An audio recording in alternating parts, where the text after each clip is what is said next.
Hello, it's Keith here, and this is lesson 6 of the Photon series of my Z80 programming tutorials, in which we look at my little Tron clone called Photon. You can see it here. Today we're going to be looking at the platform-specific code of the Amstrad CPC, just as soon as I can figure out what the controls are for this game. Here we go. So this is the game, and we're going to be looking at the basics of how the platform-specific code works, which includes reading the key input and handling the changes of direction, at least at a basic level. The more important thing that we're going to look at more specifically is the pixel plotting routines, which draw the graphics here, and also the point routine, which reads in the current position of the player and the enemy to see if they've collided with something like I just did there and died. So that's the main thing we're going to be focusing on. Now, the episode today has some stuff regarding to reading the joystick and just general screen initialization, which I'm not going to be covering, and the reason for that is I've covered it before many times. I covered it in the simple series with the bitmap examples and the simple joystick example. I covered it in the Yquest series with that game, which it was literally copied from in most cases. The code was transferred straight across, and also in the platform-specific series. So I'm not going to go over the ground I've already covered many times, because I don't think I'm going to do a better job of it, because I'm quite bored of it, to be honest. So we're going to be focusing on the new stuff, which is the pixel plotting routines and also the platform-specific code relating to this game. Okay, let's go over to the source code and let's take a look. Okay, so here is the game code for the CPC version. We've covered the multi-platform code in the other episodes. We're not going to go into the details of that today, but if you're just interested in pixel plotting, we'll be getting to that in a moment. Okay, so first of all, we're defining here some user memory. The game needs, say, less than 256 bytes, so we're just defining an area here. 8000 is good for this game. And then we're defining some variables which are used by the multi-platform code to handle the screen size. Some screens are 40 units wide, 40 character blocks wide, basically. Some are 32. Small systems are 20, and we have to affect the scaling and the centering accordingly. Then we've got pixel definitions of the screen size, and this is used for the random generation of objects and the drawing of the border around the screen. So this is just a sort of generic setting to define the scale of the screen, whether it's a large screen, whether it's a wide screen, or whether it's a small screen. And these are very specific for the drawing of the borders and the positioning of the edge objects, things like that. Now next we've got 4 color definitions. The game is designed to use a potential 4 colors excluding the background color, which is black. So some systems will have cyan, magenta, yellow and green. Some only have 3, and that's cyan, magenta and green. And this system only has 3, so you can see colors 1, 2 and 3 are mapped to 1, 2 and 3, but color 4 is mapped back to 1. Now some systems like the Sam Coupe use the extra color. No game systems use more than that. The game does have a very vector style format. That was intentional. I wanted it to look nice and simple and bright, so 4 colors was enough. We're using the firmware clear screen routine here. Not really sure why. Probably should have used a direct one, but it's in there, so whatever. Now here's the start of our code here. This is compiling to hexadecimal 100 here, and then what we're doing here is we are setting the screen mode to screen mode 1. The CPC starts in screen mode 1, but for clarity, I've just make sure the game's as reliable as possible. We're setting it again anyway there, and then we're using the firmware to set the colors here, and we're loading in the colors from the palette. This is exactly the same as the original game, the Yquest game. The palette somewhere, where is it? I can't find it. Oh, here it is. The palette's just down here, and these are definitions in the system format, not the firmware format. So these are colors as you would see in BASIC, basically. So we're defining them there, and we're also defining the border here. And then at the start of the game, we're clearing the user RAM. So there's up to 256 bytes. I think the game uses more like 64, but we're reserving a 256 byte block here, and we're just clearing it to 0 here before we start the game. Main menu will initialize, so the first splash screen, and wait for fire, things like that. So that starts up the game, and then when that returns, we're starting the main loop here. So here's the infinite loop, and this is basically the game loop. Now the first thing the game loop does is it checks the tick number. The game has an option where the player can move super fast, and this is so the player can catch up with the enemy, basically. So every other tick, by default, we will move the player and the enemy, but if boost is set, then every tick we will move the player, and the enemy will still only move every other tick, so we can speed up.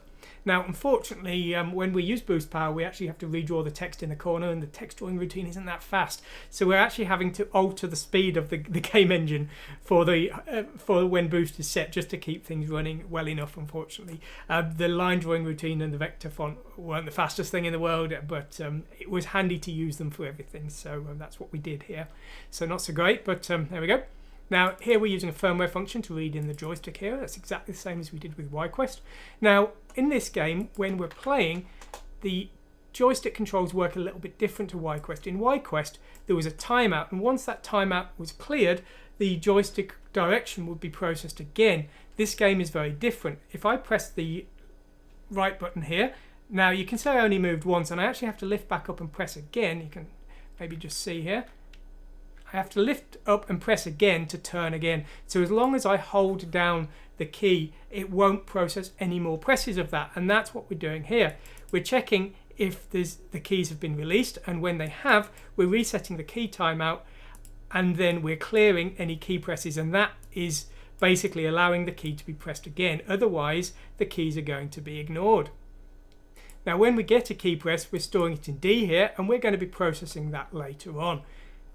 When we get down to here, we're going to actually check the key timeout, and if the key timeout hasn't cleared, i.e. if the player hasn't released a direction key, we're going to skip all the way down to here, and this is just going to basically update the player position and then the CPU, and then it's going to repeat. But if the key timeout isn't set, then we're actually going to process the joystick, and what we do first is we disable boost by setting the boost variable to 1. Now that will be cleared down here if fire's been pressed, and then what we do next is we're loading in HL to point to the player direction variable, and we're going to change that if left or right are pressed. We're going to decrease it if left is pressed and increase it if right is pressed, and that will change the player direction, or at least start to do so. We have to run set player direction to do the rest of the job. Basically it has to be between 0 and 3, and obviously if we decrease below 0 we go out to 255, but say set player direction is doing a mask on that, and it's also setting the other accelerations based on the player direction, so that's really doing a lot of the work here. And then we're setting the key timeout if left or right has been pressed, so that's what we're doing there.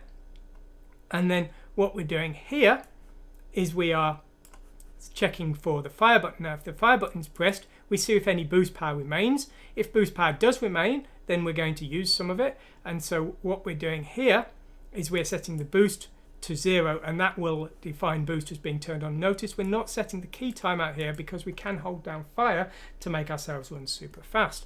And that is the code that's handling it. Now all of the other code is in the multi-platform section, so the handling of boost, increasing a boost, redrawing the boost counter in the bottom left corner, that's all done in the multi-platform code, so there's no sign of it here.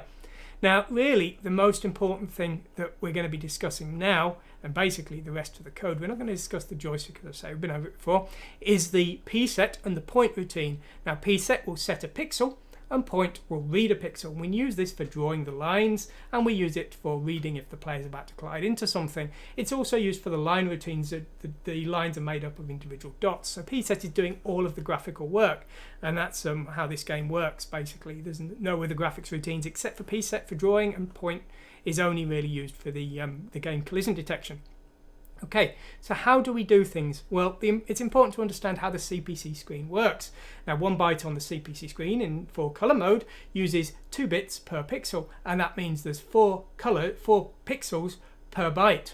And that causes a problem, because basically what we're going to need to do is we're going to need to take an X pixel coordinate from 0 to 320. We're going to have to work out what byte within the screen we need to change, and then we're going to have to work out which pixel within that byte to change, and we're going to need to basically keep the remaining 3 pixels, clear the pixel we want to change, and then put in the correct color for the new pixel we want to put in, because depending on whether it's color 0, 1, 2 or 3, what we need to put in that pixel is going to be quite different. So we got some routines to do this for us. We've got get pixel mask, which will work out the memory address of the byte we want to change, and the mask to remove the pixel we want to change, and the mask to put something new in the pixel we want to change. But the value we want to put in is going to depend on the color, and so to choose that we've got get color mask num, and we're going to look at that in a moment. So first of all, before we just look at the rest of this, let's have a look at what get pixel mask is doing. Okay, well when we run PSET or point, we're passing 2 variables. We're passing an X coordinate, and that's 16-bit because we need to go from 0 to 320. So we're using A and B there as a pair. So A is the high byte and B is the low byte. And the reason we're doing it in that way is because get screen pos uses B and C, and the Y position is in C. Now, so A and B is a 16-bit pair for 0 to 320. The Y position is just an 8-bit value because we just need 0 to 200. There's no system we're using that has a vertical taller than 200. And the color we're storing in D here. So we run get pixel mask. This will calculate the screen position. Now the get screen pos function I wrote before needs a byte x position. So we're shifting 2 bits from A into B here, and that is converting the B coordinate into a single byte, and that's now a byte x position. And then we're running get screen pos, and this is basically the same as before. It's just had a few little tweaks. It's now using HL instead of DE, and there might have been a few optimizations in there, but it's basically identical to what we saw before, logically speaking. It's handling the rather annoying layout of the screen, calculating the correct memory position for a Y line and adding an X line, adding the screen base, that kind of thing. So that's calculating a memory address of the pixel that we want to work on. But what we want next is we want to get the mask for the pixel that we want to change. Now basically the left hand side pixel within a byte, there's 4 pixels in a byte, uses these 2 bits here. The next pixel along uses these bits here, the next pixel along uses these bits here, and the last pixel uses these bits here. So there's 1 bit in the top nibble and the 1 bit in the bottom nibble. The 2 nibbles are essentially bit planes, if you will. So that's how we do things. So what we're doing here is we're taking the bottom 2 bits of B before we changed it. The push and the pop here is basically keeping B unchanged, and then it's in the accumulator here. So the bottom 2 bits are the pixel within a byte that we want to change, and we're using that as a lookup value for this pixel bit lookup. So we're reading in from that lookup offset by these bottom 2 bits here, or if we're in mode 0, this game doesn't actually work in mode 0. I've just copied this across from a previous version, left some code in there. So we're basically looking up for an offset of the pixel here, reading in one of these, and then we're returning that in E, and that will be the mask for the new pixel we want to put in. We're then flipping the bits and storing it in D, and that will be the mask for the pixels that are already on the screen that we want to keep. So we're using those here. Now get color mask num. This will actually do something similar. This will take the color we want to use, and it will convert it to a bit mask for all of the pixels to be that color. So if we wanted to set a byte to entirely color 0, we'd use that. If we wanted to set a byte to entirely color 1, that would be color 2, and that would be color 3. So we're getting that based on the color that we want to set the pixel. You can see we pushed D here, we popped it into A, and then we're converting that with this here. So now A will contain a byte that would be setting all of the pixels within a byte to the same color. We then mask that with the pixel that we want to set and store that back into E, and the E now contains the new pixel in the correct color. So what we finally do is we read in from HL, the screen memory address, and with D, which is the mask to retain the 3 pixels we don't want to change, or in the new pixel in the correct, that's now in the correct color thanks to this, and then we store it right straight back to the screen, and that has set 1 pixel in the correct location in the correct color without changing the other pixels. It's a pain, I know, and maybe there's a better way of doing it, but that's what I'm using. The benefit of this is it's pretty easy to actually convert this to other systems. You just need to swap these out, and there's that unfortunately left in bit of code there it suggests. All you need to do is actually extend this out, and you can use this in mode 0. You just need to change the color lookups and the pixel bit lookups accordingly, and it will work. I actually used it in my 3,000 sub celebration, 5,000 sub celebration it was, with the firework effect, and I think I covered how to use this again in the platform specific series, so it can do it. It's not much of a change. So that is how we set a pixel. We've got an alternate version here which uses DE and HL and the accumulator as the color, just because sometimes that's more convenient for the line drawing routines. And then finally here we've got the point routine, and this is going to test a pixel. This is using the same get pixel mask command, which is getting the memory address again. So we're then reading in a byte from the here, and then we're ANDing it with E. That will select the 1 pixel we're interested in. Now, theoretically speaking, we only care in this game if a pixel's black or not black. So we could actually return at this point and that would work. But we're going to be a little bit cleverer than that. We're going to actually convert that pixel, which could be in any byte position within the byte, into a valid color number from 0 to 3. So what we're doing here is running byte to color mask. This is actually useful in some of the cases if you're doing testing of pixels from the screen and then using that tested value as a flood fill, or to paint another object the same color.